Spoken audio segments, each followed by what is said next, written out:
Qual é a sua visão do paraíso? Você acredita que existe um lugar assim? Se sim, é um lugar de luz etérea e música, onde coros adoram a Deus em um cenário de beleza inspiradora e arquitetura elaborada? Você imagina exibições deslumbrantes de ouro e prata com uma variedade de pedras preciosas incontáveis? Isso é verdade em certa medida, mas não é a imagem completa. Talvez você veja o paraíso como a superfície interna de uma enorme cúpula côncava que se estende sobre toda a Terra. À medida que a borda da cúpula se aproxima do horizonte, às vezes dá a impressão de que não alcançará, mas nunca o faz. Sempre cobre a Terra abaixo dela. Quase todos os habitantes da Terra têm uma certa impressão do paraíso. Enquanto contemplamos as vastas possibilidades, precisamos ter em mente que vários termos são usados para descrever o paraíso. O substantivo singular paraíso enfatiza sua unidade geral. Outras expressões parecem se referir a vários aspectos ou partes dele. Por exemplo, os termos céus ou lugares celestiais sugerem vários lugares diferentes, todos combinados sob o título paraíso. Esses lugares podem ser entregues em momentos diferentes a seres diferentes e atividades diferentes. Em 2 Coríntios 12, 2:4, Paulo escreve: Conheço um homem em Cristo que, há 14 anos, foi arrebatado ao terceiro céu. E sei que o tal homem, se no corpo ou fora do corpo, não sei, Deus o sabe, foi arrebatado ao paraíso e ouviu palavras inefáveis, as quais não é lícito ao homem referir. Este trecho indica que há 3 céus no total, um imediatamente acima do outro. O mais alto é o que Paulo descreve como o terceiro céu. É o lugar do paraíso e o lugar de morada pessoal de Deus, o lugar mais sagrado do universo. São passagens como esta que nos dão o conceito frequentemente associado ao paraíso, pureza ou santidade. As palavras ali proferidas são tão sagradas que não podem ser repetidas fora dali. Paradeisos, paraíso, é a palavra grega para um jardim. Representa o jardim de Deus no paraíso. O paraíso é o destino final de todos os pecadores que realmente se arrependeram e perseveraram na vida da fé. Na cruz, Jesus prometeu ao ladrão penitente que os dois estariam juntos naquele dia no paraíso. E Jesus lhe disse: Em verdade te digo que hoje estarás comigo no paraíso. Lucas 23:43. Quase todos os habitantes da terra têm uma impressão do paraíso. O livro do Apocalipse nos apresenta uma área chamada meio do paraíso, ou o meio do céu. Até onde sei, isso descreve alguma espécie de grande área na qual diferentes tipos de seres entram e saem. Os versículos a seguir mencionam vários seres poderosos que se proclamam do meio do céu.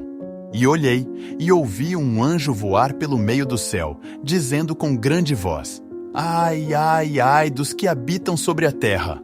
Por causa das outras vozes das trombetas dos 3 anjos que ainda hão de tocar. Apocalipse 8:13. Depois, vi outro anjo que voava pelo meio do céu e tinha nas mãos o evangelho eterno, para evangelizar os que habitam na terra e a toda nação, tribo, língua e povo. Apocalipse 14:6. E vi um anjo que estava no sol e clamou com grande voz, dizendo a todas as aves que voavam pelo meio do céu: Vinde, ajuntai-vos à ceia do grande Deus. Apocalipse 19:17. A palavra grega usada para o meio do céu é mesouranema, que significa precisamente isso, o meio do céu. Isso poderia ser o segundo céu. Poderíamos assumir, finalmente, que o céu visível à nossa visão natural, é o primeiro céu. Todos os habitantes da Terra estão familiarizados com este céu até certo ponto. E quanto há aos habitantes do céu? Que tipo de criaturas são eles? O nome mais comum que recebem é anjos. A palavra anjo deriva do substantivo grego angelos, que é a palavra padrão para mensageiro. Portanto, os anjos são considerados mensageiros enviados do céu. No entanto, nem todos os anjos são mensageiros. Eles têm várias outras funções possíveis, independentemente de suas tarefas. Eles são enviados por Deus para seus propósitos. No entanto, a Escritura nos informa que também existem anjos malignos enviados por Satanás para seus propósitos. Às vezes, pode haver oposição ou conflitos entre os anjos de Deus e os anjos de Satanás. Alguns desses conflitos são descritos na Escritura, especialmente no livro de Daniel. O fato inegável que nos confronta, assim, é que nosso mundo, como o conhecemos hoje, é um cenário de conflito. Além disso, esse conflito não se limita à Terra. Também é um fator vital em tudo o que acontece no céu. Os anjos enviados por Deus têm 3 tarefas principais. Primeiro, como já mencionado, eles são mensageiros de Deus. Em segundo lugar, são agentes de Deus enviados para proteger aqueles que possam estar em perigo. Normalmente, esses são descritos como anjos da guarda. Mateus 18.10. Vede, não desprezeis algum destes pequeninos, porque eu vos digo que os seus anjos nos céus sempre veem a face de meu Pai que está nos céus. Neste versículo, Jesus fala sobre crianças que têm anjos no céu que continuamente veem a face do Pai. Por implicação, o olhar vigilante do Pai direciona esses anjos para crianças potencialmente vulneráveis. Na terceira categoria estão os anjos guerreiros que estão em conflito com outros anjos. Muitos cristãos acreditam que o céu é um lugar de paz e harmonia inquebráveis, elegância e adoração. Isso pode muito bem ser verdade no terceiro céu, mas não se aplica a ES primeiros e segundos céus. Algumas passagens das Escrituras pintam uma imagem diferente do que está acontecendo atualmente no segundo céu. Como mencionado anteriormente, às vezes é cenário de um grande conflito entre anjos guerreiros, alguns servindo a Deus e outros a Satanás. É principalmente nas regiões celestiais que tal conflito ocorre. É também aqui que Satanás derrama um fluxo de acusações caluniosas contra os cristãos na terra que servem ao Senhor. Em Apocalipse 12:10. Então ouvi grande voz no céu que dizia: Agora é chegada a salvação, o poder, o reino do nosso Deus e a autoridade do seu Cristo, pois foi expulso o acusador de nossos irmãos, o mesmo que os acusa de dia e de noite diante do nosso Deus. Ele é descrito pelo anjo como o acusador de nossos irmãos, que os acusava dia e noite diante de nosso Deus. Esta escritura continua a prever que Satanás será expulso do céu. Mas até que isso aconteça, está claro que ele ainda ocupa um lugar em algum lugar nos céus e enche o ar com acusações maliciosas contra o povo de Deus. Um versículo que segue é um aviso aos habitantes da terra sobre o que podem esperar quando o diabo for finalmente expulso do céu para a terra. Por isso, alegrai-vos, ó céus, e vós que neles habitais. Ai da terra e do mar, pois o diabo desceu até vós, cheio de grande cólera, sabendo que pouco tempo lhe resta. Apocalipse 12:12. Esses versículos olham para um período em que Satanás tem pouco tempo, o que pode estar próximo, mas ainda não foi cumprido. Certamente os eventos descritos não foram cumpridos. Portanto, devemos ser realistas sobre as atividades atuais de Satanás. Muitos cristãos falam habitualmente como se Satanás estivesse confinado ao inferno, mas isso não é verdade. Existem 2 príncipes satânicos chamados Morte e Hades que governam no inferno, mas Satanás mesmo perambula livremente por todo o universo. Apocalipse 20:13. O mar entregou os mortos que nele estavam. A morte e o Hades entregaram os mortos que neles havia, e foram julgados, um por um, conforme as suas obras. Isso é claramente retratado em Jó 1:6-7. E sucedeu um dia que os filhos de Deus vieram apresentar-se perante o Senhor, e Satanás veio também entre eles. Então o Senhor disse a Satanás: "Donde vens?" E Satanás respondeu ao Senhor e disse: "De rodear a terra e passear por ela." Muitos cristãos falam habitualmente como se Satanás estivesse confinado ao inferno, mas isso não é verdade. A principal diferença entre a terra e o céu é que este mundo foi corrompido pelo pecado, mas o céu não. O pecado do homem permeia a terra, e a glória de Deus aperfeiçoa o céu. Deus, a glória do céu, criou a terra e a deu à raça humana para cuidar e desfrutar. Em vez de obedecer às instruções de Deus sobre as coisas da terra, no entanto, Adão e Eva decidiram ouvir Satanás. Sua desobediência, sua rebelião contra Deus, os separou da comunhão com Deus.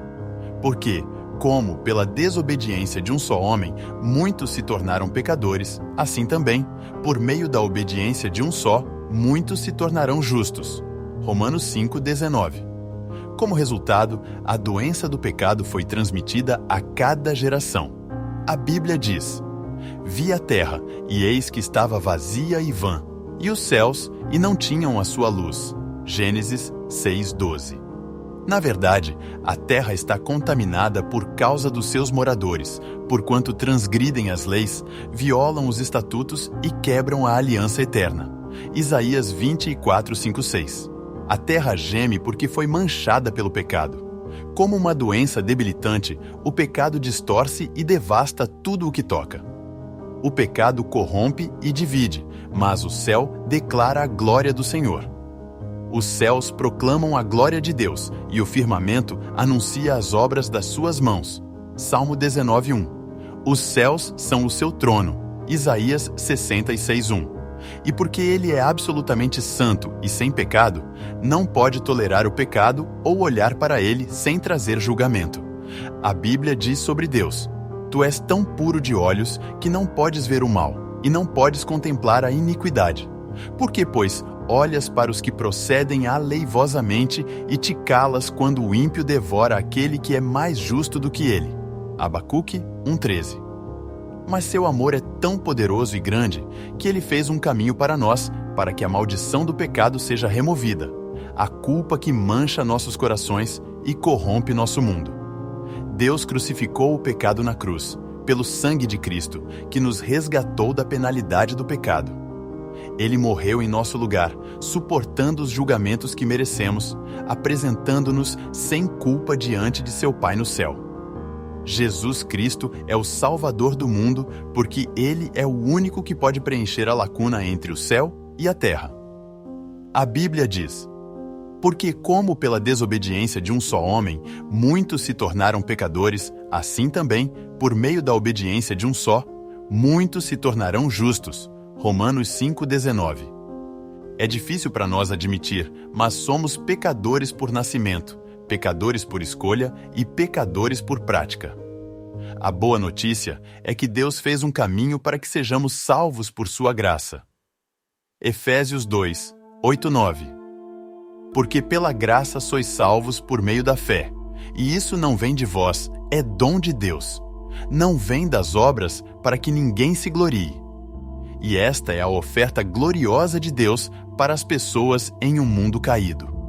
A diferença entre o céu e a terra é que Jesus Cristo deixou a glória do céu e veio a esta terra infectada pelo pecado por um motivo: tornar nossa salvação eterna possível. E isso faz toda a diferença para Deus e o céu, e para nós na terra. Veremos muitas vistas gloriosas no céu, mas a mais poderosa de todas será o Salvador do mundo em sua glória. Os teus olhos verão o Rei na sua formosura e virão a terra de longe. Isaías 33:17. Jesus Cristo nos deu uma visão disso quando puxou a cortina do céu e disse ao apóstolo João para escrever o que viu. Vi, e eis o Cordeiro em pé sobre o monte Sião, e com ele 144.000, que traziam na fronte escrito o seu nome e o nome de seu pai. Apocalipse 14:1. Parte de nossa natureza humana é querer indulgir nossas fantasias sobre o céu. Mas Deus tem suas razões para nos dar apenas um gostinho de seu lugar de morada eterna. A linguagem humana é insuficiente para descrever tamanha majestade. A magnificência das posses da terra empalidecerá à luz do céu. João só podia expressá-lo com analogias. Seu brilho era como o de uma pedra preciosa muito preciosa, como jaspe, límpida como cristal. E a rua da cidade será pura de ouro, como vidro transparente. Apocalipse 21:21. E as 12 portas eram 12 pérolas, e cada uma das portas era uma pérola. e a praça da cidade de ouro puro como vidro transparente. Apocalipse 21, 21. Aqui na terra, as ruas são cobertas de cascalho e as janelas são feitas de vidro. Mas João escreve sobre as ruas de ouro, que são transparentes. Lembre-se de que no céu tudo é feito novo, apenas vislumbres das coisas por vir são nos dados. Requereremos uma transformação celestial para compreender tal glória. As coisas obscurecidas da terra se tornarão transparentes na eternidade. Elas são conhecidas apenas por Ele. À medida que praticamos a paciência enquanto esperamos, deixe os pensamentos da glória do céu encherem sua alma. Eles o sustentarão até o dia em que seus olhos se abrirem completamente. Pedro diz àqueles cuja esperança está no céu: ouvireis e vereis as maiores bênçãos do céu, que têm sido reservadas durante séculos, que foram declaradas inacessíveis ao pensamento humano. 2 Pedro 1, 11. E eu lhes tenho dado a glória que a mim me deste, para que sejam um como nós somos um. João 17, 22. Veremos suas mãos marcadas pelos cravos, cairemos a seus pés e choraremos de alegria, louvando seu nome maravilhoso. Isso é o que veremos no céu. Vamos orar. Querido Pai Celestial, em nome poderoso de nosso Senhor, Jesus Cristo, pedimos que acorde em nós a plenitude do seu Espírito Santo. Ajude-nos a desenvolver nosso relacionamento com o Espírito Santo e a viver em seu poder e usar seus dons. Jesus nos deu uma promessa. Você nos disse: mas o Consolador, que é o Espírito Santo, a quem o Pai enviará em meu nome, vos ensinará todas as coisas e vos fará lembrar de tudo o que vos tenho dito. João 14, 26.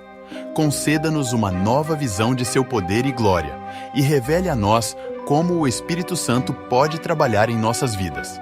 Senhor, entendemos que o céu é um lugar incrível e que sua glória é indescritível. Pedimos que o Senhor nos ajude a manter nossos olhos fixos em você e na promessa do céu, mesmo quando enfrentamos desafios e dificuldades aqui na terra. Obrigado por nos amar tanto, a ponto de enviar seu Filho, Jesus Cristo, para nos redimir e nos dar a esperança da eternidade contigo. Pedimos tudo isso em nome de Jesus. Amém.